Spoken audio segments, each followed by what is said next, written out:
High on the Colorado Plateau, in the Four Corners area of Colorado, New Mexico, Utah, and Arizona, in a land characterized by snow-capped mountain peaks, semi-arid plateaus, and red rock canyons, there lived a prehistoric people.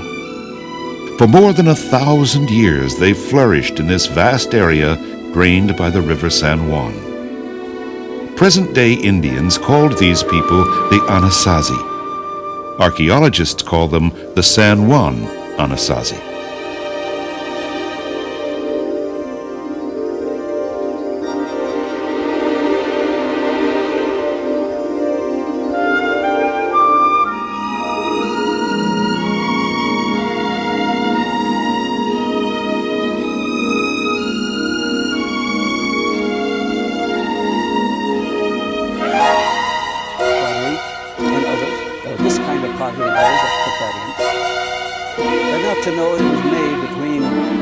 Dr. Robert Lister, Dean of Present-Day Archaeologists, has excavated, directed research operations, and written extensively about this ancient culture.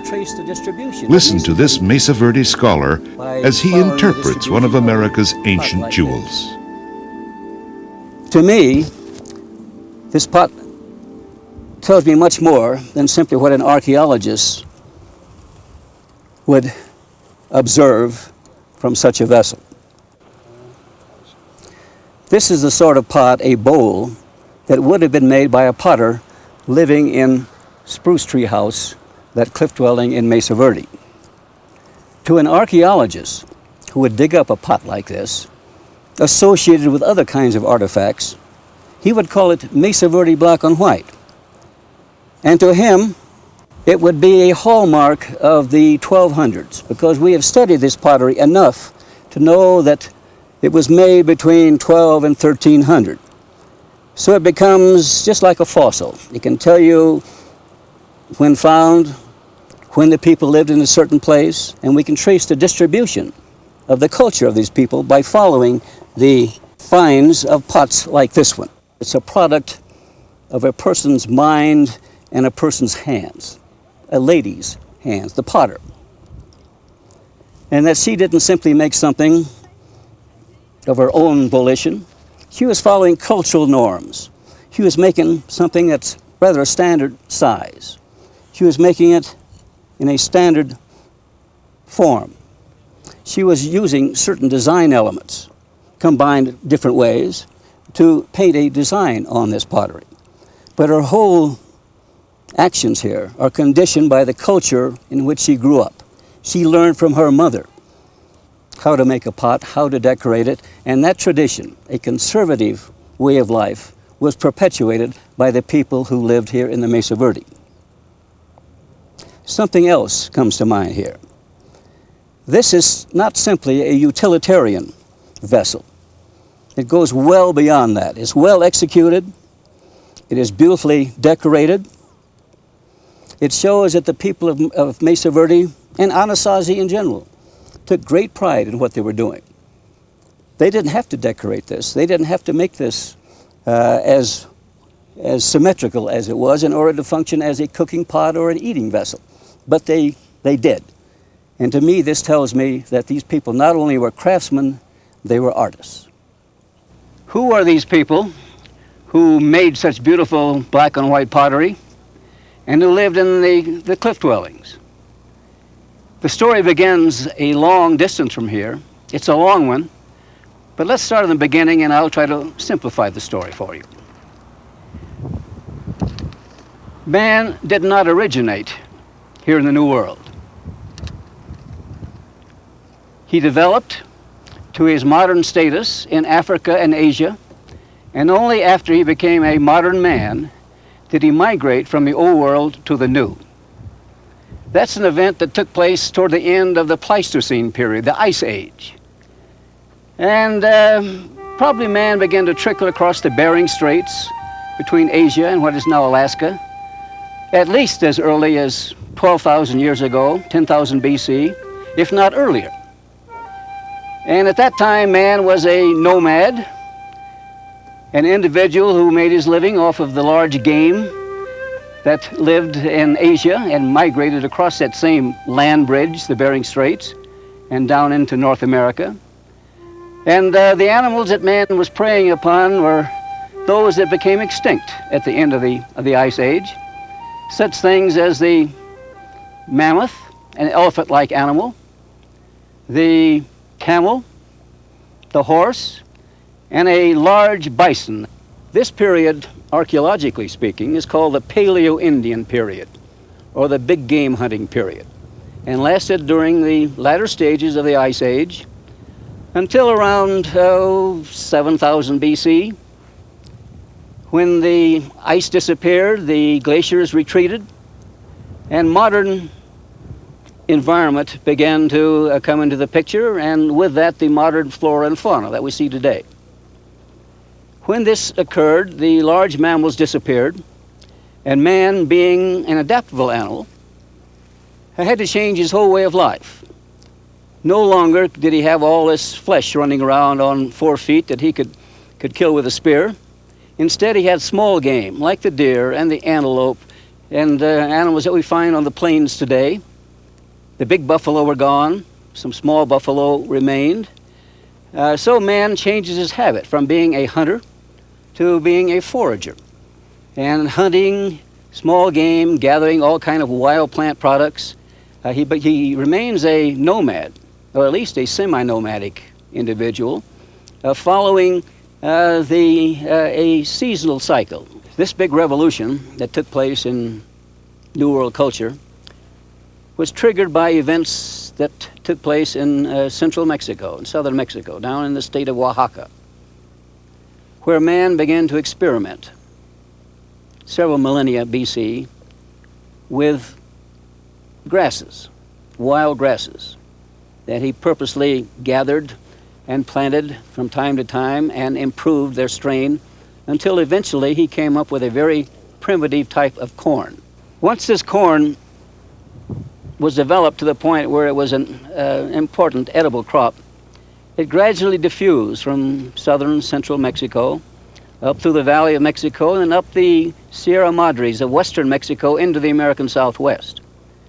And it was taken over by those archaic foragers and gradually brought about sedentary, settled life. And that's the big revolution. Man changed from a nomad to a settled farmer. At that point, we developed 3 major cultural traditions in the Southwest, as we have defined them archaeologically. These 3 separate complexes of culture probably were conditioned by the different environments of the Southwest. The Southwest is quite a diverse region. And we have 3 of these major cultures named: the Mogollon, which exists down in the south part of New Mexico and the southeastern part of Arizona, and extends down to Mexico away. We have the Hohokam culture, occupying the desert of southern Arizona. And then up here where we are, up on the plateau, we have the Anasazi. These 3 cultures evolved more or less simultaneously. So we pick up culture several centuries earlier in the Mogollon and the Hohokam. The Mogollon was probably the least well-developed of the 3 major complexes of southwestern cultures. They lived in pit houses. They practiced a good deal of gathering as well as being farmers. And the culture sort of disappeared around 1000 AD when some of our Anasazi from up here moved down and sort of overran, at least culturally overran, those Mogollon people. The Hohokam, on the other hand, in southern Arizona, were able to live there because they were irrigators. They practiced irrigation farming, and they captured the waters of the Gila and the salt rivers and the tributaries of those rivers, and by means of miles and miles of canals, irrigated that fertile desert land. Now, our folks up here, the Anasazi, were slow to get some of those Mexican elements because they had to filter up through those folks down below them. But once the Mexican elements reached up here, first of all, it was corn, and squash and beans, and finally pottery, and then elements of economic systems, elements of social organization, and then we certainly feel some ceremonial activities were occurring. Anasazi archaeology has undergone a century of research. We have divided up the Anasazi culture into a series of evolutionary time scale periods that begin with the early development, early settled life, when man lived in simple pit houses around the time of Christ. And we follow that sequence up from those early periods through time. We see villages emerging out onto the surface. The pit house is given up as a dwelling, retained as a ceremonial room. We begin to get little villages showing up, first of posts and mud, called Hakal, J-A-C-A-L, Hakal. And then those little villages turn to the use of stone masonry, simple little stone walls.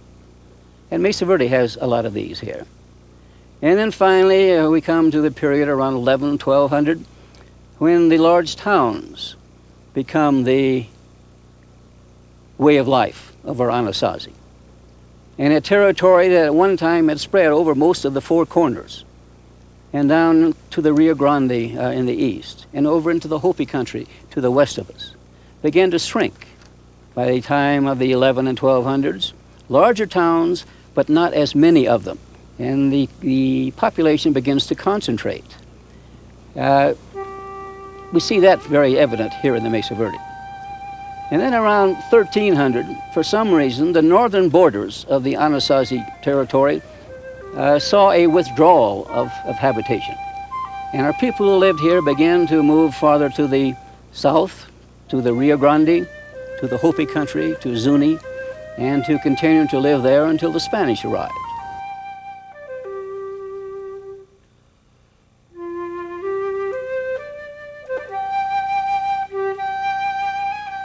As interesting as the archaeological story is here in Mesa Verde, the story of the Anasazi, there's another intriguing one, and that has to do with the discovery, the explorations, and the history of Mesa Verde.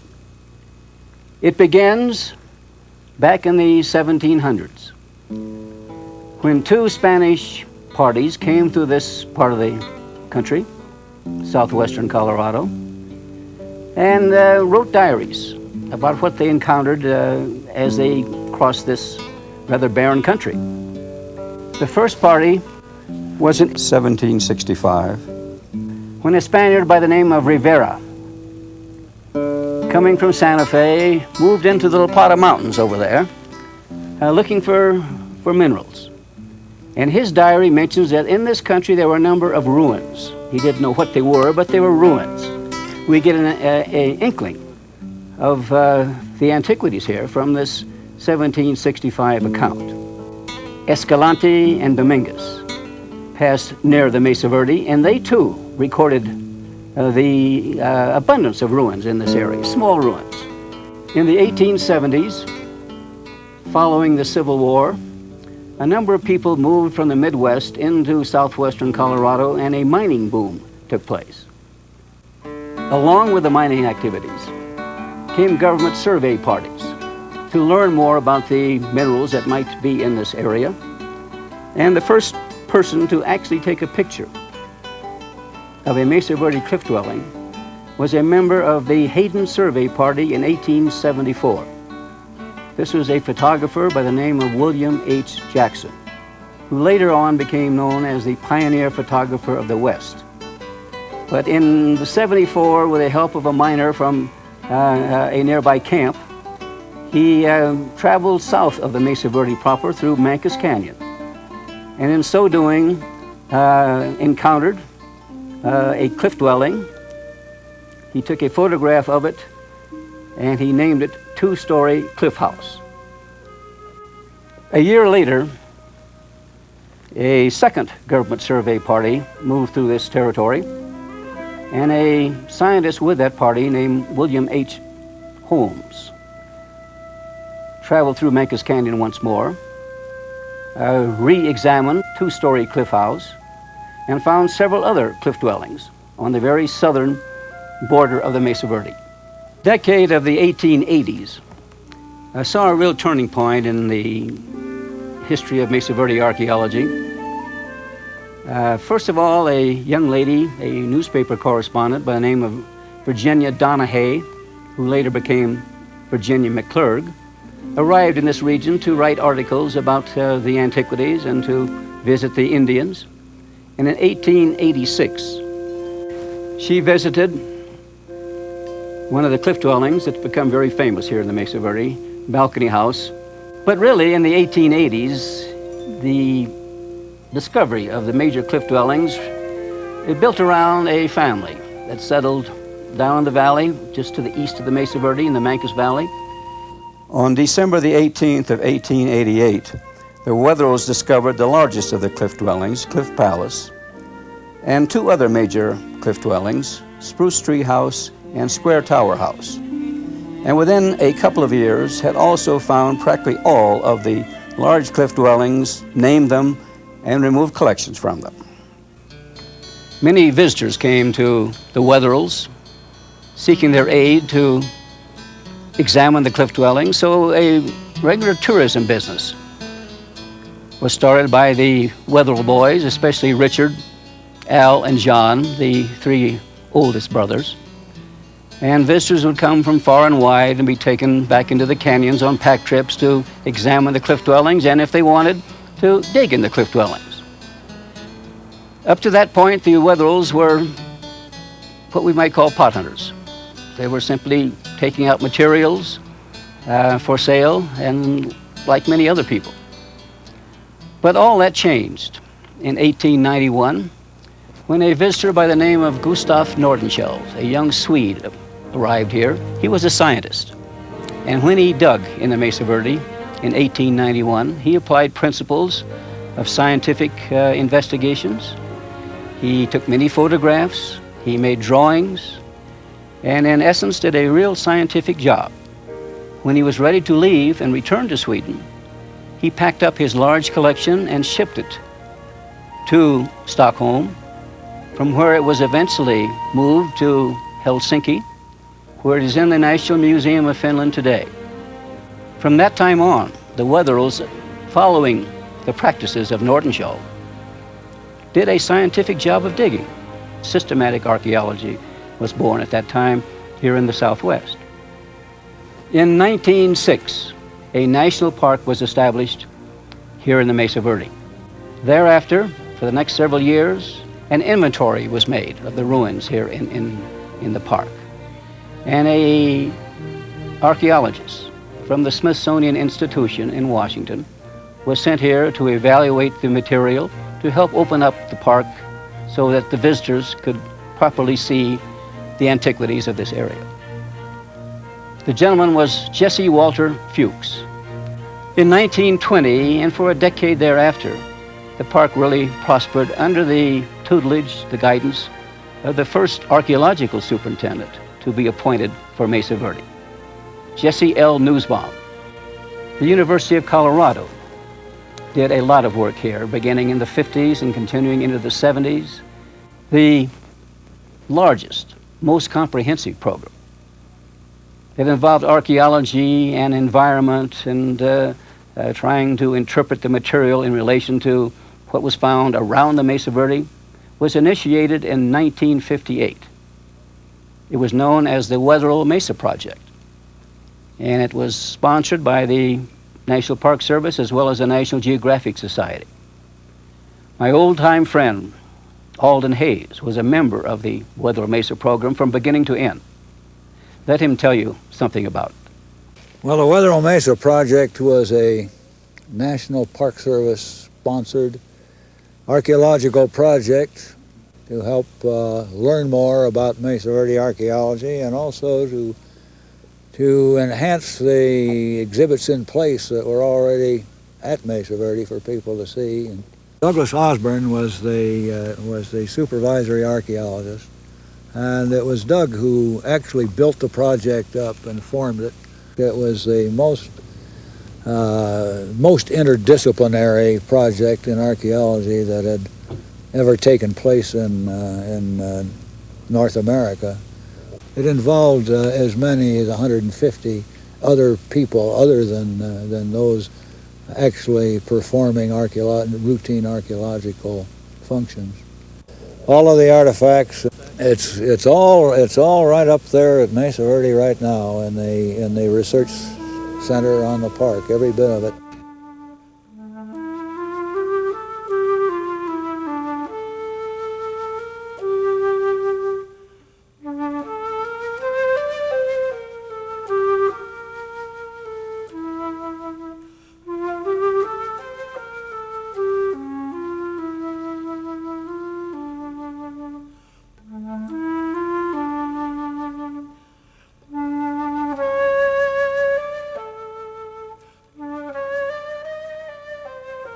I'm kneeling in a pit house, one of several that existed in this area, forming a little hamlet.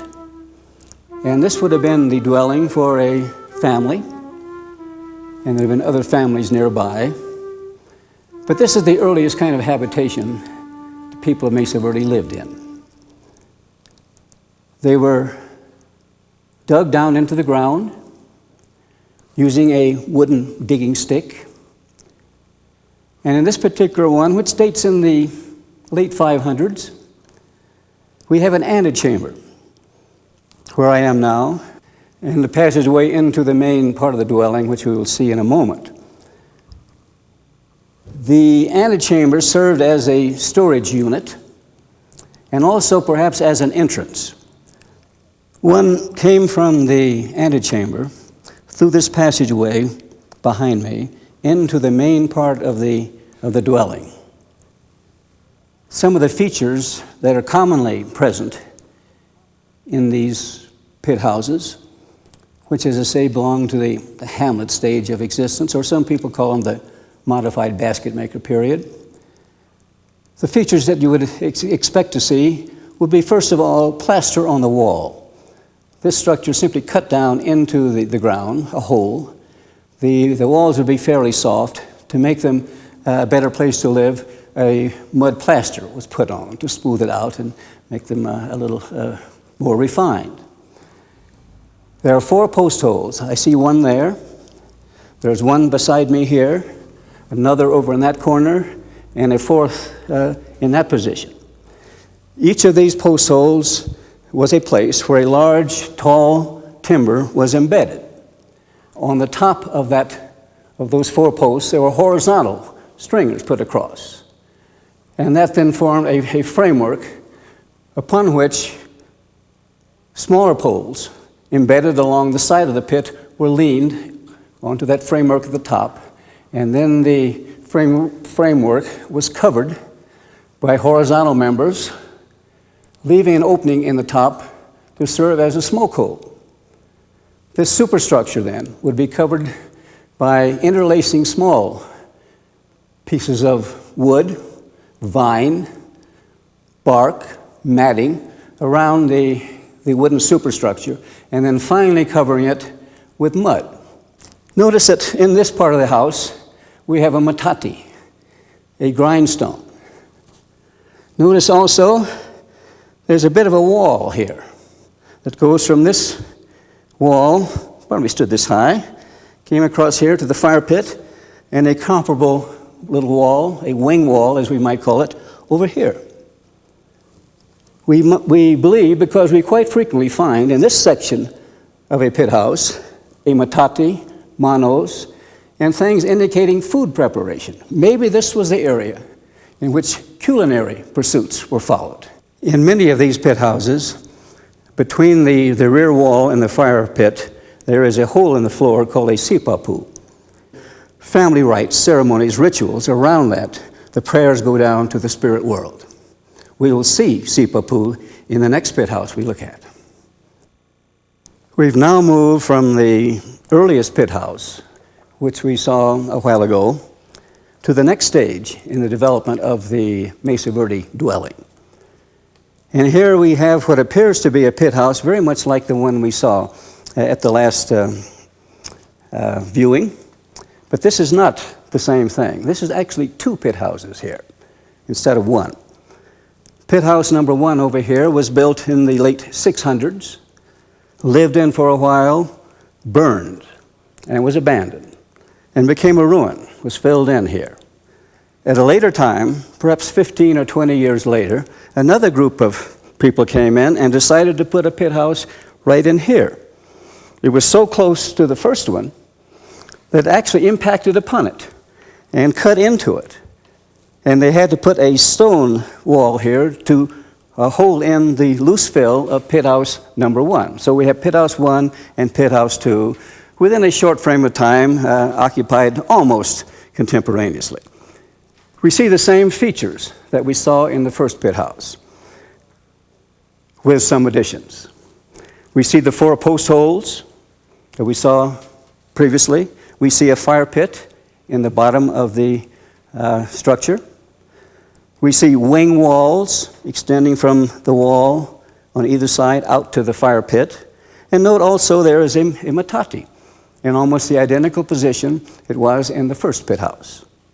So we assume then this is the culinary area, the cooking area. That is where the other activities took place, out in there. And I promised you a sipapu. Here we have a sipapu. Do you see the little hole over there in the line between the deflector, the fire pit, and the wall? There's a little hole about that big around. That is the mythical entrance to the underworld where the spirits live.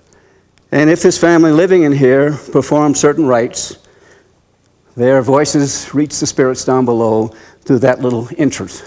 So we have here a house that was used for domestic purposes and also for family rituals. And if you look over here to the second pit house, you'll see the same features repeated.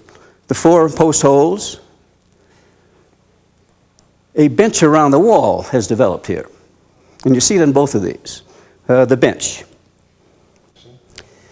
In this second stage of the pit house, we see a rather marked addition, a change from the old pattern. Instead of having an antechamber through which air could enter and then come into the main pit house, we have a ventilator shaft. And if you look at that stone circle there, realize that lines a vertical shaft that goes down and connects with a horizontal tunnel that comes into the deep pit house in that position right there. That would allow air to come in when a fire was built here and create a circulation. And to keep the air from blowing directly onto the fire, a slab of stone, a deflector, was set up to the entrance of the pit house proper. This is a very complex site. It contains 3 structures built one on top of another. This illustrates all of the structures. This is the first that archaeologists have defined to have existed here, and it dates somewhere in the 900s. A little later, the structure, the first structure was abandoned. A second little village was built here of stone. And then finally, after the abandonment of the second village, a third structure was created, and that is the one that is on top of the first 2 ruins. Our Anasazi people, including those who lived in the Mesa Verde, lived in pit houses for several centuries. And then beginning in the 700s and 800s, they began to move their dwellings from beneath the ground up onto the surface of the ground. And in this particular site, where I'm crouched, we can exemplify this early kind of surface dwelling built by the people of Mesa Verde. And these structures become large enough so we could call this life village life. In this particular village, we can illustrate this first type of surface dwelling and also see some later structures. But this first village, which we saw on the exhibit chart, was an L-shaped structure of a number of rooms built, in this case, of posts such as these that would extend up to the height of the ceiling of such a structure, and a flat roof on that. And then between these posts, they would lay smaller poles and put brush in there and then cover the entire thing on either side with mud. This is a sort of structure called hakao. So it's not unusual to find one site having been developed, a village, abandoned, another village at a later time added, and in this case, 3 villages were built one on top of another. The first one we have described, the hakao. Over here, you can see the corner of a small community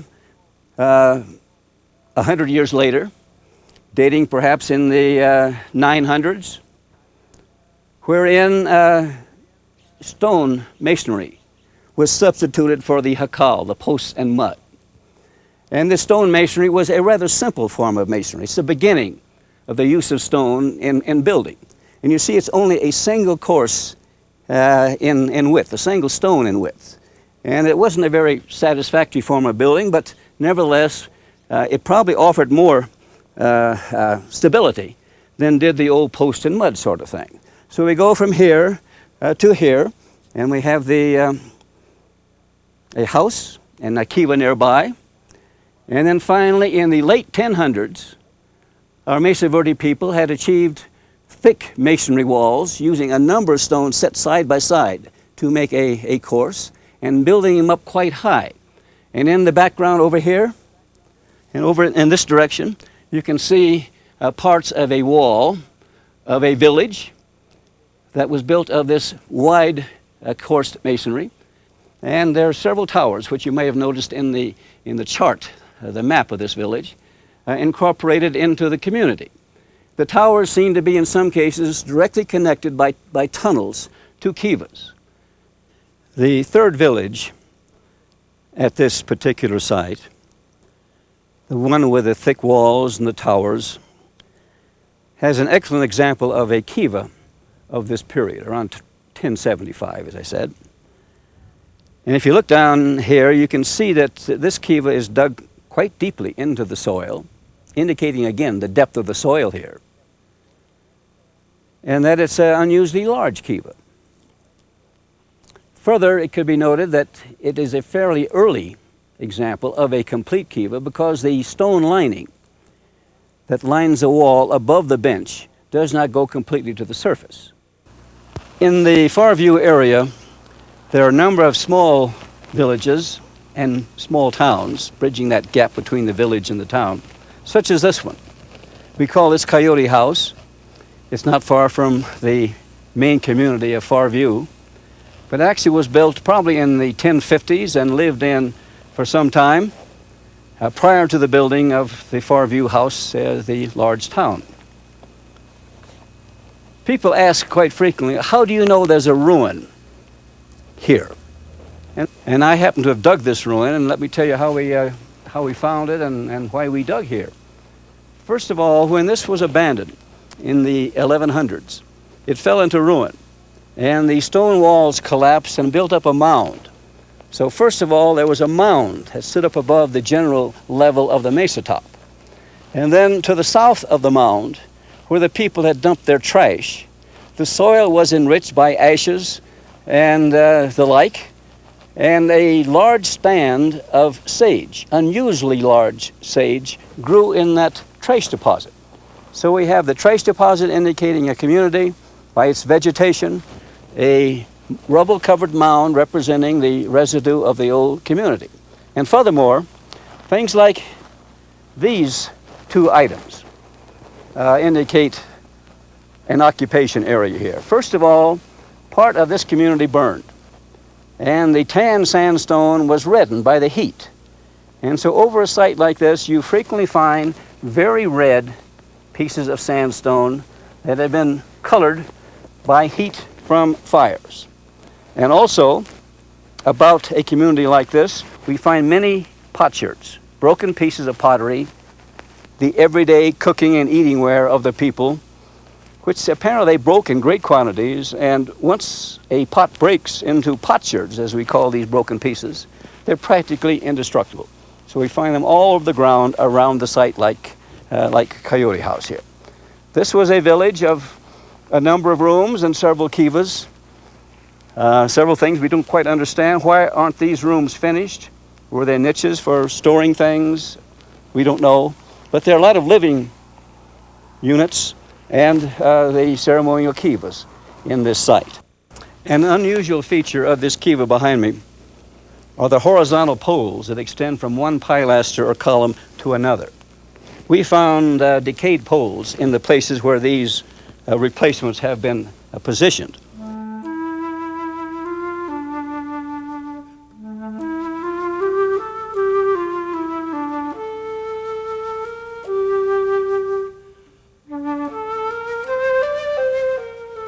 I'm standing here in the front of Farview House, one of the large towns on the Mesa tops here in Mesa Verde.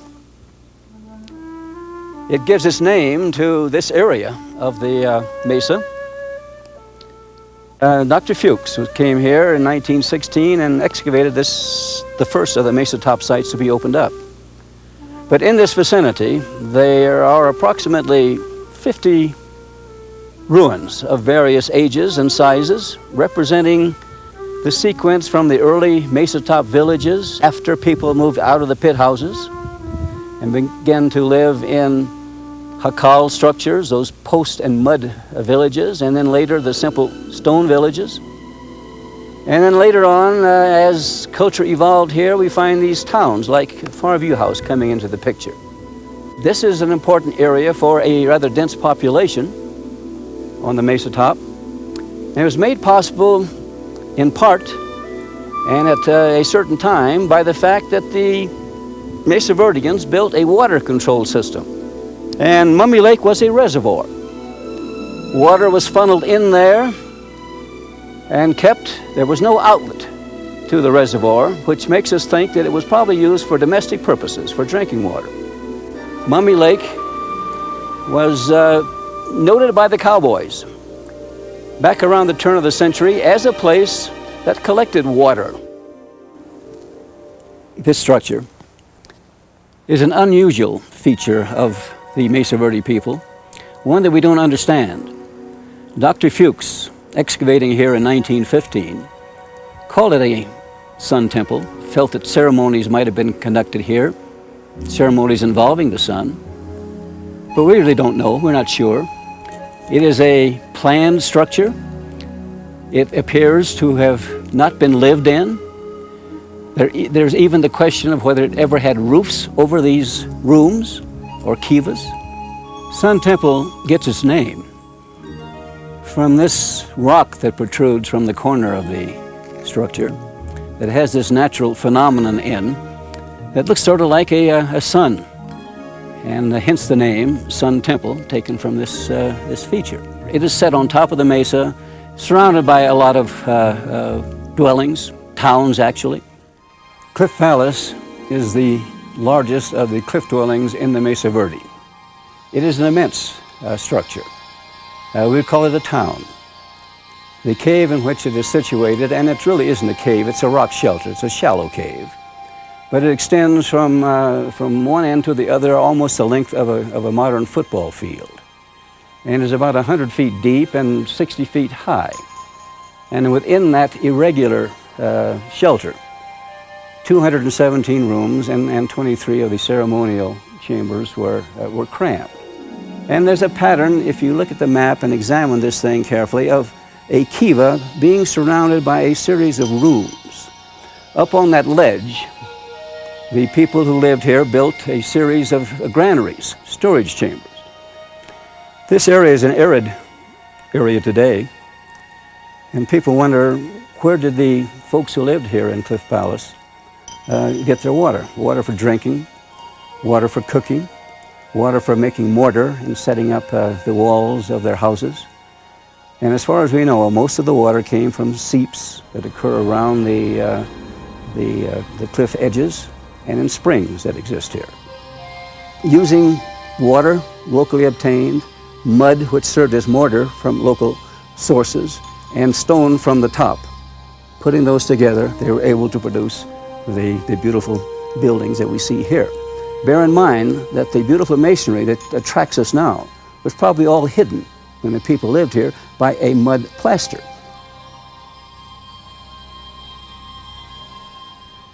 This is a very well-preserved kiva that I'm standing in here. It is one that is typical of this period, the 1200s. It has the features that the kivas built in the large towns routinely possess. It has a mud floor. It has a bench or banquette that comes up to here, and it's plastered. And if you'll notice, look carefully, you'll see that there are many layers of plaster here. Perched on the banquette, a series of columns called pilasters, which were used to support a flat roof that went across the top of this. And actually, this roof was used then as a working place or a living place for the people who lived around here. In the floor, there are several features that are common again in kivas. There's a fire pit over here, and down in here is this little hole called the sipapu. This is a circular tower, the only one in Cliff Palace. It's not unique to Mesa Verde, but this particular one is very interesting in that it shows an excellence of construction. The stonemasons who designed and built this tower even curved the stones rather than using rectangular blocks. They curved each block to follow the circumference of the tower itself. This square tower, when it was found, was in very bad state of repair. And in order to protect the structure, it had to be stabilized. And furthermore, inside the structure, up in there, there's some original plaster with designs on it. And by stabilizing this corner, you also protected the work of art. So in 1909, Dr. Fuchs, who spent a number of years here in the park doing archaeology and preservation work, came into Cliff Palace and found the tower here to be in this condition. During the summer of 1909, he repaired this corner. And this is the way it looked following that repair. But through the years, after the repair, it was found that he hadn't done a very good job, and it began to deteriorate. So in 1934, an archaeologist by the name of Earl Morris was engaged to come back and to redo this corner. He removed all of the repairs that Fuchs had put in 1909 and laid the stone in this corner, and that's what we're looking at today, the work that was done in 1934. This doorway leads into one of the lower story rooms of this tower. It was 4 stories in its entirety. And one of the reasons for preserving it was the fact, as I've pointed out, that there's a plastered room up on about the 3rd level. Entrance into Cliff Palace and out of Cliff Palace was by means of hand and toe holds.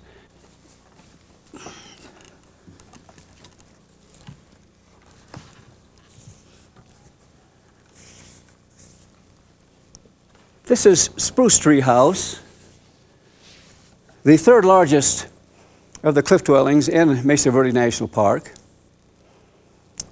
It has about 114 rooms and 8 kivas. And I've just come out of one of those kivas. This kiva has been re-roofed by the Park Service, but it illustrates how this little patio or plaza area looked 700 years ago when the Indians were living here. You'll notice there are a number of rooms opening on to this courtyard. And the people who lived in these rooms probably used the top of this kiva and this small area as a place for everyday activities. During a ceremonial time, it was probably used for dancing. The participants would go down into the kiva and have their private secret ceremony down inside, then emerge, as I just did, fully garbed in costume, and perform a dance in here. This is the other side of the courtyard with the 2nd kiva. Again, this is a kiva whose roof has been restored to give you the impression of how this looked 700 years ago. The dates of Spruce Tree House, incidentally, are in the 1200s. And all of the cliff dwellings were built and lived in and abandoned in about a 75-year span of time. Note the two kinds of doorways used in the cliff dwellings. You see some are rectangular and others are T-shaped. Notice also at ground level over here the slab of stone that sits beside the doorway. That slab of stone is the same size as that doorway and was placed in it in order to close it. There is a little bit of a balcony left, and it wasn't unusual to find balconies built out in front of these rooms, especially the second and third story rooms. It became a little workplace. Standing toward the rear of Spruce Tree House, we see that there are passageways that go from one unit to another, lead to the back of the cave. These are our little streets, passages, through which people walked. They probably deposited a lot of trash in the back of that cave, as well as out in the front of the cave. And the turkeys probably scratched in that trash. In fact, they may have pinned up the turkeys in some of these little passageways to keep them away from the predators at night. These people had two domesticated animals. One was the turkey, the other was the dog. And the turkey provided them a great deal of materials for blankets in the form of feathers. The dog was a valued possession to an Anasazi family. Helped with a hunt. He was a sentinel. He was a pet. Their value is shown sometimes by the fact that they were even buried with burial offerings to show how highly they prized a dog. By 1300, the towns in the cliffs were silent, and the Anasazi had moved to the south. Why? A variety of reasons. Drought, overutilization of limited resources, internal squabbling, and a breakdown in religious and social systems. Visitors to Mesa Verde today are impressed. There's scenery here, too. From the moment they enter the park and ascend the north escarpment near Point Lookout, they build a feeling of excitement of the early explorers. The mesa is actually an erosional remnant tilting 13 degrees to the southwest. The road enters the park at 6,969-foot elevation and rises to more than 8,200 feet. Then slopes slowly to less than the entrance level. A quick stop at the Farview Visitor Center provides a list of options to help the visitors plan their visit. The summer season has the most activities. Let's examine them.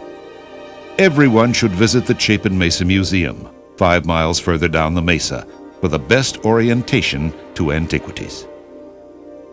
A paved road, a half a mile north of the museum with 2 one-way 6-mile loops, allows the visitor to progress chronologically from early to late occupations through 10 excavated sites.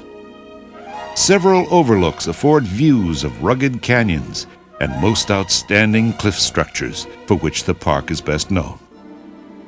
Travel the right-hand loop of the Ruins Road first. Here you will see first the Hamlet Stage Pit House. Then a good view of 700-foot deep Navajo Canyon with many small cliff dwellings.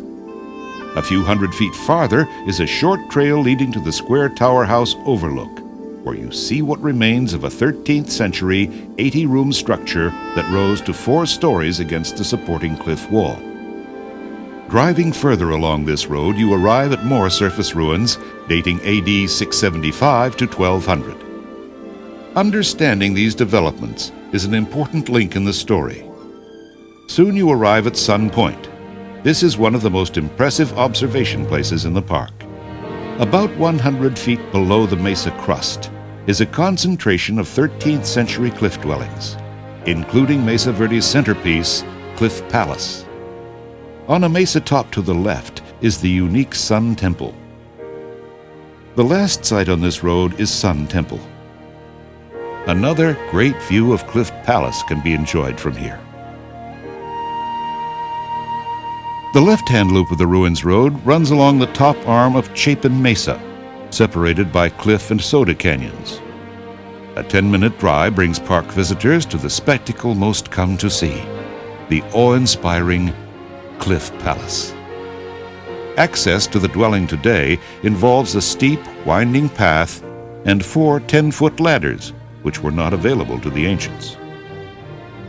A second ruin on this road to be visited is Balcony House, the first of the major lost cities of the Mesa Verde to be rediscovered by Americans.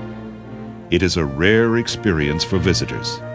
Out of view, it sits in a high cave on the east side of this projection of Chapin Mesa, facing Soda Canyon.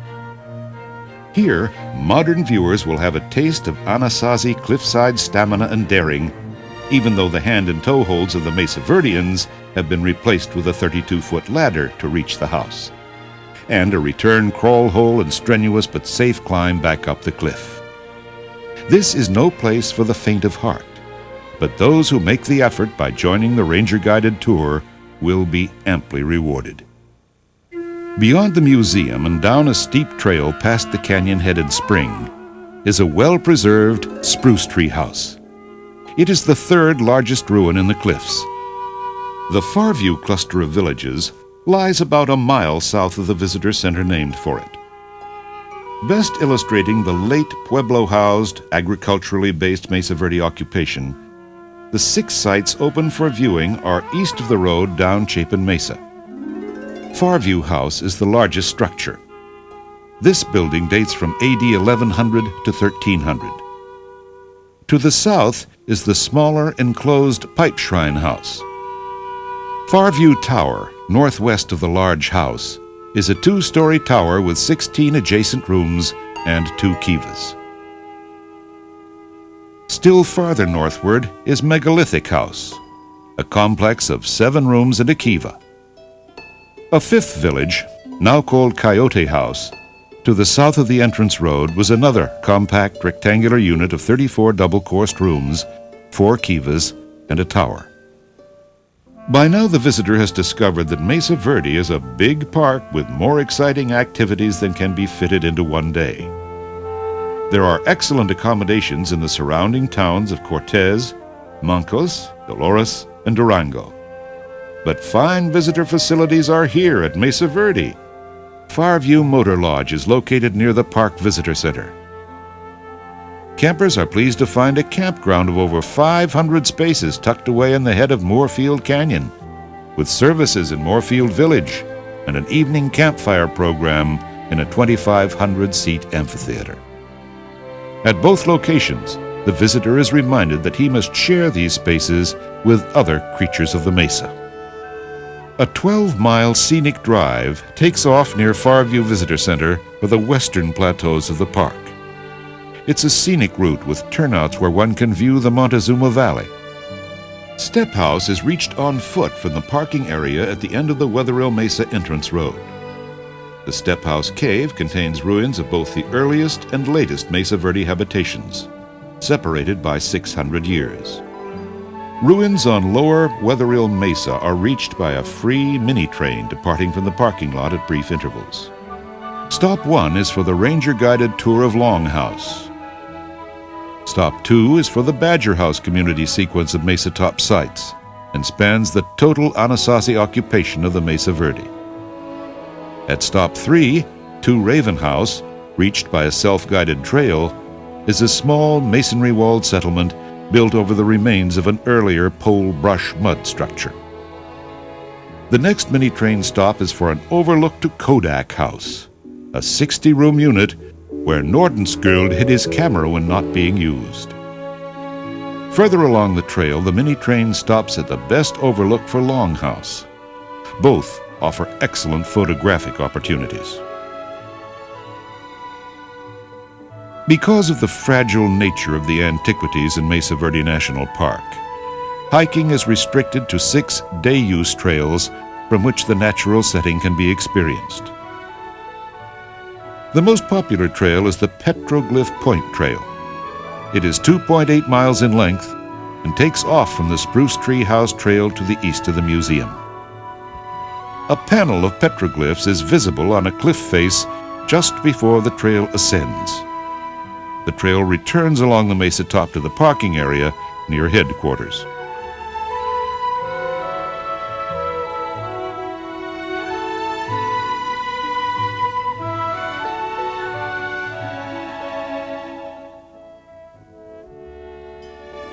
Here on these stone walls, America's ancient past and her spirited future come together.